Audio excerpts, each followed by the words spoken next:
मैं कह रहा हूँ कि अर्थशास्त्री के रूप में उन्होंने जो विचार उनके जो थे वो आज भी बहुत प्रासंगिक है, लेकिन कहीं ना कहीं उस पर बात नहीं होती। हमारे साथ इस बीच एक पैनलिस्ट और जुड़ गई है, हमारे साथ सुषमा यादव जी, जो कि IIPA Indian institute of public administration की जो अंबेडकर चेयर हैं उसकी अध्यक्ष भी रह चुकी हैं, वहां से जुड़ी हुई हैं और इग्नू से भी जुड़ी हैं। बहुत बहुत शुक्रिया आपका भी। सुषमा जी, हम जो अब तक चर्चा कर रहे थे वो ये कि बाबा साहब के बहुत सारे पहलू थे जिन पर बात नहीं हुई, जिन पर विचार नहीं हुआ। उनके बहुत सारे विचार आज भी प्रासंगिक है।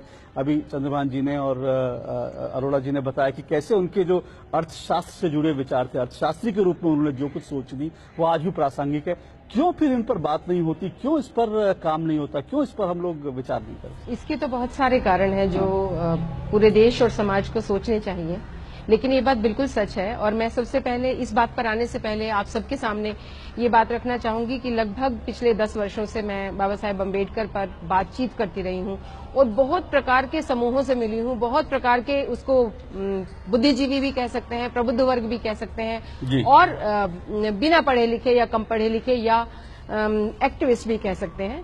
एक्टिविस्ट जो बाबा साहेब अम्बेडकर से प्रभावित हैं और जुड़े हैं वो तो उनके विषय में बहुत जानते हैं, लेकिन जो हम प्रबुद्ध वर्ग कहते हैं इस देश का और बुद्धिजीवी वर्ग भी कहते हैं, वो वास्तव में उनके प्रति बहुत अज्ञान रखते हैं। और ये मैं इसलिए कह रही हूं कि मैं एकेडमिक स्टाफ कॉलेजेस के टीचर से मिली हूं, अच्छे अच्छे विश्वविद्यालयों के स्टूडेंट से मिली हूं, इस देश की ब्यूरोक्रेसी के अधिकारियों से मिली हूं, और जब भी मैं उनसे पूछती थी कि बाबा साहेब अम्बेडकर के विषय में आप क्या जानते हैं, पहला प्रश्न ये था कि एक जिसको हम प्रिलिमिनरी सर्वे कहते हैं ट्रेनिंग के लिए, तो अधिकांश उनके विषय में सिर्फ इतना जानते थे कि वो इस देश के संविधान बनाने से जुड़े हैं, मैक्सिमम। पर उससे भी ज्यादा लोग सिर्फ इतना जानते थे कि उन्होंने रिजर्वेशन पॉलिसी दी इस देश को। इसके बियॉन्ड अधिकांश वो नहीं जानते थे जो पढ़े लिखे भी लोग हैं, और ये अज्ञान की पराकाष्ठा है। उसके बाद जब मैं उन्हें बाबा साहेब अम्बेडकर के व्यक्तित्व के बारे में, कृतित्व के बारे में बताने लगती थी तो सबके सब आश्चर्यचकित होते थे कि हमें ये सब क्यों नहीं पता, हमें ये सब जानकारी क्यों नहीं है।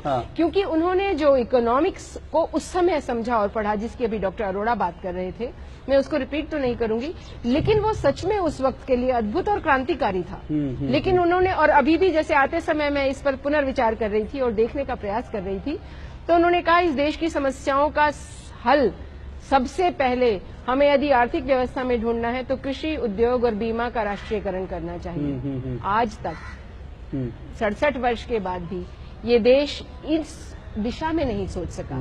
आप ही सोचें, यदि कृषि, उद्योग और बीमा का राष्ट्रीयकरण हो जाता तो इस देश के जो सर्वाधिक वर्ग है, सबसे बड़ा वर्ग है, उसकी स्थिति बहुत बेहतर होती। किसान को शायद इस तरह से सुसाइड्स नहीं करने पड़ते, और उद्योग भी जिस तरह से बड़े बड़े उद्योग धंधों के बीच में फंसा हुआ है वो नहीं होता। इसलिए बाबा साहेब अम्बेडकर को संपूर्णता में जानना आवश्यक था।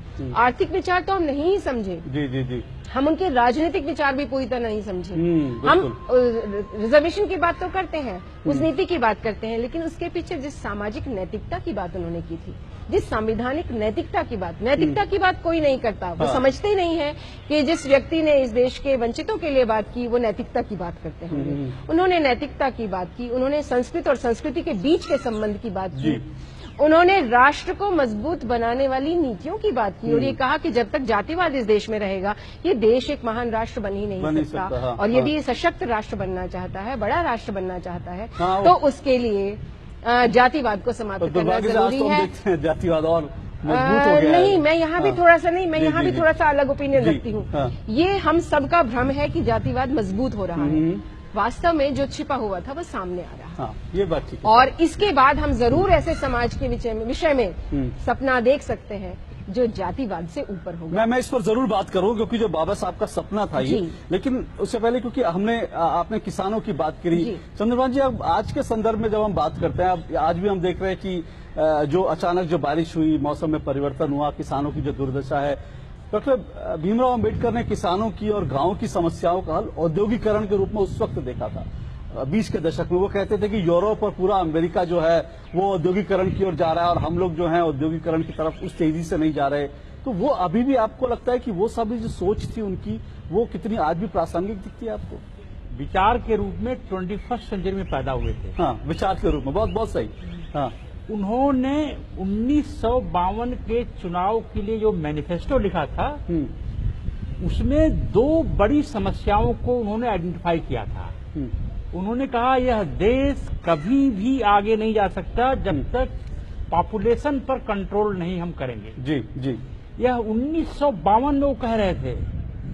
दूसरा उन्होंने कहा जब तक हम फूड प्रोडक्टिविटी नहीं बढ़ाते, हाँ। हम इस देश को कभी भी आधुनिक नहीं बना सकते। आज भी हमें खाने का तेल इंपोर्ट करना पड़ता है, आज भी हमें दाल इंपोर्ट करनी पड़ती है, बीच बीच में ये जो है दूध का पाउडर इंपोर्ट करना पड़ता है।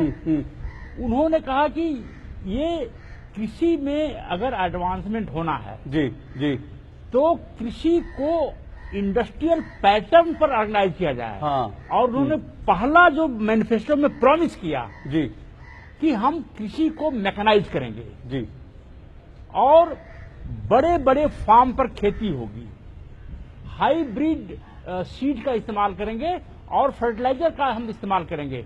उस समय लोग बाबा साहब का मजाक उड़ाते थे कि अगर हम खाद फर्टिलाइजर डालेंगे तो हमारा गेहूं और अनाज अपवित्र हो जाएगा। हाँ हाँ। आज बताइए बगैर फर्टिलाइजर के ये देश जिंदा रह सकता है क्या? बिल्कुल होती नहीं, बिल्कुल। तो बाबा साहब ने जो ड्रीम देखा था और हाँ। जो डिजाइन दिया था, हाँ उसको लगता है कि डॉक्टर मनमोहन सिंह ने थोड़ा चुराया हाँ 1991 में। हाँ, उनका आज थोड़ा भारत हाँ, वो उस तरह से बहुत सही आपने बात कही कि अगर कहें तो विचारों के रूप में वो आज की सदी के नायक थे। मैं ऑडियंस की तरफ आना